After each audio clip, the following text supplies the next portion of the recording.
जय श्री राम प्यारे भक्तों, जय श्री राम। आज आपको बताएंगे कि हमारे कर्मों का फल कैसा होता है और कैसे मिलता है। कर्म के फल उसी प्रकार से मिलता है कि जैसे एक किसान अपने खेत को, उबड़ खाबड़ बिखरे खेत को बढ़िया उसकी निराई करके, गुड़ाई करके, सफाई करके उसमें जो बीज को रोपता है, उसे ये नहीं मालूम पड़ता है कि इसमें फसल कितनी होगी, मगर उसको ये जरूर आभास होता है कि हमने सच्चे मन से, ईमानदारी से कर्म किया है, मेहनत किया है, तो फल भी ईश्वर अच्छा ही देंगे। इसलिए जीवन में जो अच्छे कर्म का फल आज नहीं तो कल मिलेगा जरूर। और अगर बुरे कर्म किए हैं तो इसके लिए हमेशा सतर्क रहिएगा, आज नहीं तो कल आपका नंबर आएगा। सीरियल में लग गए आप, नंबर आएगा। जैसे कि छोटी सी कहानी आपको बताते हैं, समझ में सब आ जाएगा कर्मों का फल कैसे मिलता है। इस चीज को समझ लीजिएगा। श्रवण कुमार, जिनके माता पिता दोनों आंख से अंधे थे, नहीं दिखता था, सूरदास थे, तो वो श्रवण कुमार अपने माता पिता को तीर्थ यात्रा कराने के लिए कांवड़ बनाता है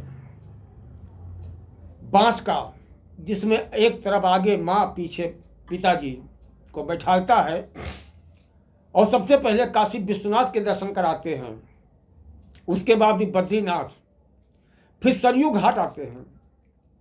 सरयू घाट के समय जब आए, वो चांदनी रात थी, अंधेरा हो गया था और उनके माता पिता ने कहा, बेटा हमको प्यास लगी है, पानी पिलवा दो।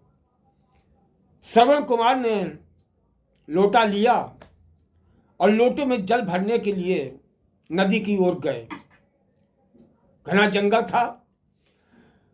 उस जंगल में जब गए तो वहां उन्होंने लोटा जब धोया पानी में, तो लोटे से गुड़गुड़ गुड़गुड़ की आवाज कुछ आई। इधर दशरथ जी बाण लिए हिरण का शिकार करने के लिए तैयार थे।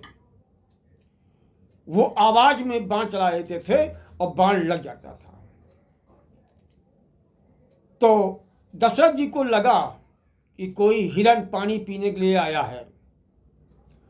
उन्होंने उस आवाज पे बाण चला दिया और क्या हुआ, श्रवण कुमार के सीने में जाके बाण घुस गया। तो उस समय वो चिल्लाने लगे, हाय माता, हाय पिता, हाय माता, हाय पिता। तो दशरथ जी महाराज दौड़ के गए, देखा कि ये क्या अपराध हो गया है। तो श्रवण कुमार ने कहा कि हमने आपका क्या बिगाड़ा था जो आपने मुझे तीर मारा है। इस पर दशरथ जी ने कहा कि हमसे अनजाने में गलती हो गई है, मुझे माफ करो। अब तीर चल गया तो चल गया, माफ करो या कुछ भी करो। तो श्रवण कुमार ने कहा कि मैं अपने माता पिता के लिए पानी लेने आया था, बहुत तेज प्यासे हैं, अंधे हैं, आप जाइए उनको ये पानी पिला दीजिए। तो अब वो श्रवण कुमार से चल नहीं सकता, उसके बाण लगा हुआ है, खून खच्चर हो गया।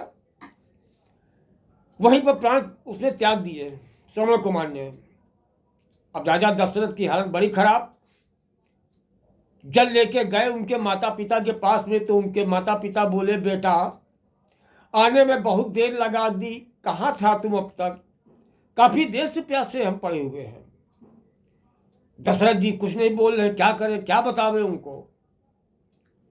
अंत में दशरथ जी को बोलना पड़ा। जब वो कहने लगे, बेटा तू बोलता क्यों नहीं, क्या बात है, तेरी आवाज में क्या हो गया। तब दशरथ जी ने बताया कि मुझे माफ कर दीजिए माँ, मुझसे एक अपराध हो गया है कि मैं हिरण का वध कर रहा था, उसका शिकार मैं करने गया था जंगल में, जहां आपका बेटा आपके लिए पानी लेने गया था, परंतु अंधेरा होने की वजह से हम कुछ देख नहीं पाए, जज नहीं कर पाए, जिससे आपका बेटा हमारे बाणों से मारा गया और उसने अपने प्राणों की आहुति दे दी। अब आप समझिए उनके माता पिता को क्या बीता होगा। बहुत दुख हुआ, बहुत कष्ट हुआ।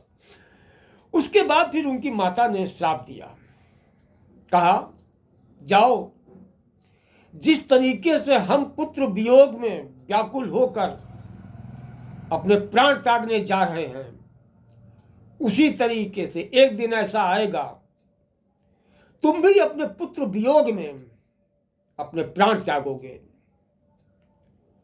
तो मित्रों, ये क्या रहा? ये रहा आपके कर्मों का फल। जिस समय उसने वो श्राप दिया श्रवण कुमार के माता पिता ने, तब दशरथ जी को कोई औलाद नहीं थी, कोई संतान नहीं थी।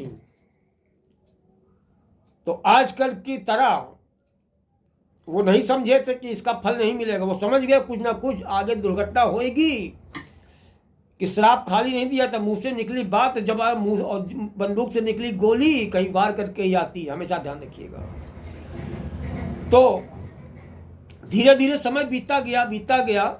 एक दिन वो आया कि जब श्री रामचंद्र जी, देखिए कितनी उनके कर्मों के पीछे, उनके वरदान को सच होने के लिए कितनी बड़ी कहानी गढ़ी गई।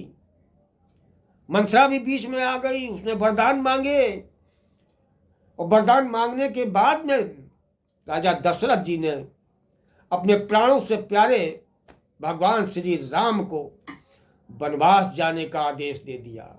क्यों? क्योंकि सूर्यवंशी में कहा गया है, प्राण जाए पर वचन न जाई। सूर्यवंशियों का प्राण चले जाए मगर वचन नहीं जाता। फिर क्या हुआ? राजा दशरथ के रामचंद्र जी जब वन को जाने लगे, तो दशरथ जी के प्राण तो रामचंद्र जी ही थे। जब प्राण निकल गए तो शरीर कहां बचेगा?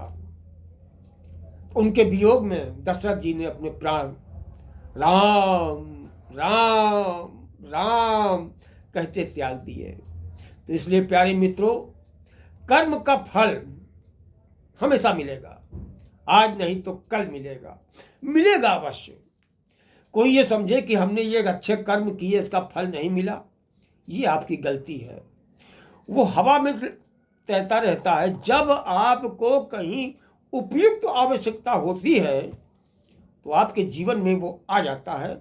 आप उस चीज़ को समझ नहीं पाते हैं कि हमारे ये अच्छे कर्मों का फल है या हमारे बुरे कर्मों का फल है। भोगना आप ही को है।